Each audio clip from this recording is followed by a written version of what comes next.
මෙම නඩු විභාගය සඳහා සරත් ෆොන්සේකා මහතා අද පෙරවරුවේ මහාධිකරණය වෙත රැගෙන යනු ලැබුවා. මිහිඳු ආඳුර වැඩි මිහින්තලේ වුණාට මේ ආණ්ඩුව මිහින්තලේක තරහයි.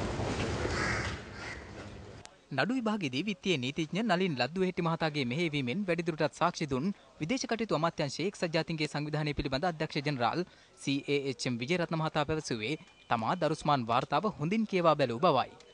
එය එක්සත් ජාතීන්ගේ සංවිධානයෙන් විදේශ කටයුතු අමාත්‍යාංශයට එවන ලද්දක් බවද ඔහු සඳහන් කළා.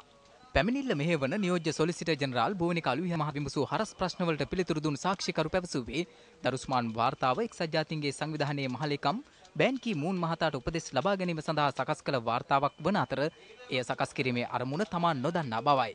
මෙම නඩු විභාගයේ ජූනි මාස 23 වෙනි දිනට කල් තැබුණා. ඔසොන් එකට බණ කියපු හාමුදුරු කෙනෙක් කියලා තිබුණා රටේ ඉතිහාසයේ තිබු රජවරු සංස්කෘතියේ සදාකාරයේ පැවැත්වුවා කියලා. ඒ දැනුත් එක පවතිනවානේ. මර සංස්කෘතිය, කුරු සංස්කෘතිය, ස්ත්‍රී දූෂණ සංස්කෘතිය, දේශපාලන පරිගැනීම් සංස්කෘතිය, වෛරය සංස්කෘතිය මේවත් අපි කවදා හරි මහා වංශ ලියනවා. ජය වේවා.